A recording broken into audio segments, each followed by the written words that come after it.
वाईट माणसं कधीच वाईट नसतात. आता ऐका, वाईट माणसं कधीच वाईट नसतात, तर त्या वाईट माणसातलं वाईट दुर्गुण वाईट असतात. साप वाईट नाही, सापाचे दात वाईट आहेत. विंचू वाईट नाही, विंचवाची नागी वाईट आहे. सापाचं जर दात काढलं तर साप सज्जन आहे, विंचवाची जर नागी काढली तर विंचू सज्जन आहे. आणि त्याचप्रमाणे दुर्जनातले जर दुर्गुण जर काढले तर दुर्जन सुद्धा सज्जन आहे. काय मत आहे सांगा?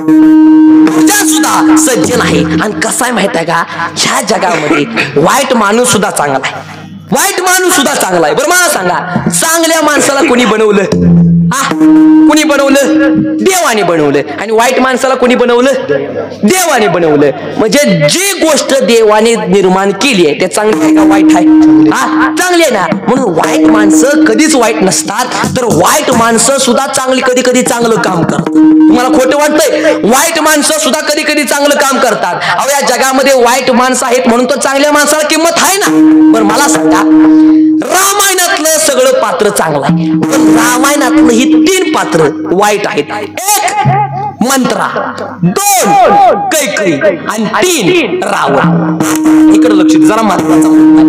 जर मंत्रेनं जर कैकईच्या मनामध्ये 20 जर पेरलं जर नसतं, तर कैकईनं रामप्रभूंना 14 वर्षाच्या वनवासाला पाठवलं नसतं. आणि रामप्रभू जर 14 वर्षाच्या वनवासाला गेले जर नसते, तर रामप्रभूंबरोबर सीता वनवासाला गेली नसती. आणि सीता जर वनवासाला गेली नसती, तर रावणाने सीतेला पळवून नेलं नसतं. आणि रावणाने जर सीतेला जर पळवून जर नेलं नसतं, तर रामाचं आणि रावणाचं युद्ध झालं नसतं. आणि रामाचं आणि रावणाचं जर युद्ध जर झालं नसतं, तर प्रभू रामचंद्र कोण हे आपल्याला कळालंच नसतं. प्रभू रामचंद्र कोण हे आपल्याला कळालंच नसतं. म्हणजे रामाने रावणाला मारलं तेव्हा आपल्याला प्रभू रामचंद्र कोण होते हे आपल्याला कळालं. मला असं वाटतंय रावणाचं सुद्धा उपकार रामप्रभूंवरती आहेत.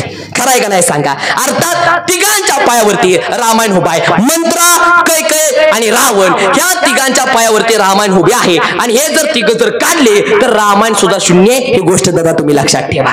नंबर 2, कंस होता म्हणून कृष्णाला किंमत आहे. कंसानं जर 7 जर पोरं मारली नसती तर प्रभू श्रीकृष्ण जन्मांचं प्रभू कृष्णांचा जन्म झाला नसता. म्हणजे कृष्णाने अवतार घेतला. कुणामुळे घेतला?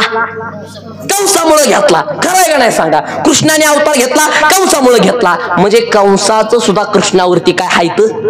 उपकार आहेत ना. म्हणजे उदाहरणार्थ महाभारतातला नुसता तुम्ही दुर्योधन काढा, महाभारतातला दुर्योधन काढा. जर दुर्योधन जर नसता तर महाभारत घडायला नसतं. महाभारत जर घडायला नसतं तर कृष्णाने अर्जुनाचा संवाद झाला नसता. आणि कृष्णाने अर्जुनाचा संवाद जर झाला जर नसता तर आपल्याला भगवद्गीता मिळाली नसती. आणि आपल्याला भगवद्गीता जर मिळाली नसती तर ज्ञानेश्वरी सुद्धा आपल्याला मिळाली नसती. आणि ज्ञानेश्वरी जर आपल्याला मिळाली नसती तर माऊली कोण हे आपल्याला कळालेच नसते. आणि जर माऊली जर कळाले नसते तर वारकरी संप्रदाय घडाला नसता, वारकरी संप्रदायाला पायाच मिळाला नसता. म्हणजे मला असं वाटतंय दुर्योधनाचा सुद्धा उपकार वारकरी संप्रदायावरती आहेत. खरं आहे का नाही तेवढं मला सांगा? खरं आहे का नाही तेवढं सांगा? म्हणजे अर्थात नीट ऐका, रावण होता म्हणून रामाला किंमत आहे, कंस होता म्हणून कृष्णाला किंमत आहे, दुर्योधन होता म्हणून अर्जुनाला किंमत आहे. मला वाटतंय विसोबा खेचर सारखी माणसं त्रास देणारी होती म्हणून तर मला असं वाटतंय माऊली कोण हे आपल्याला कळाली.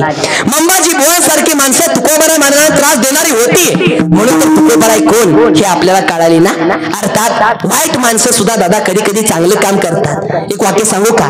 या समाजामध्ये सगळी जर चांगली माणसं असती, सगळी जर चांगली माणसं असती तर चांगल्या माणसाला किंमत आली असते का?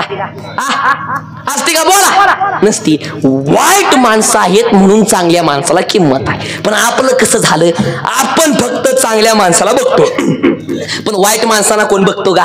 नाही ना. अहो महाराज, वाईट माणसाला सुद्धा कधी कधी आपण बघितलं पाहिजे. एक वाक्य सांगू का? आपण सर्वजण पताकेकडे बघतो पण पताकेच्या काठीकडे कोण मात्र बघत नाही. आपण सर्वजण झाडाकडे बघतो पण झाडाच्या मुळ्याकडे कोण मात्र पाहत नाही. आपण सर्वजण इमारतीकडे बघतो पण इमारतीच्या पायाकडे कोण मात्र पाहत नाही. हे वाक्य सांगू का? इमारतीचा जर पाया काढला तर इमारत शून्य आहे, झाडाच्या जर मुळ्या जर काढल्या तर झाड शून्य आहे, पताकेची जर काठी जर काढली तर पताका शून्य आहे. आणि त्याप्रमाणे या समाजातली वाईट माणसं जर काढली तर सज्जन माणसं सुद्धा शून्य आहेत. काय मत आहे?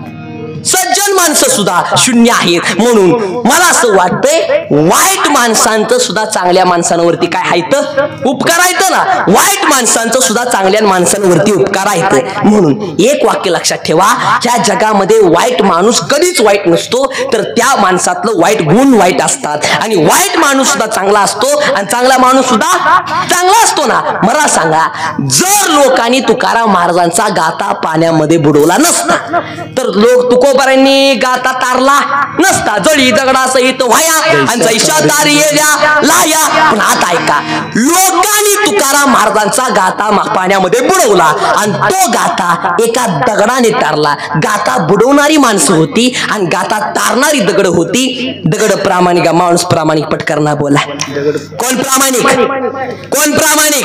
दगड प्रामाणिक.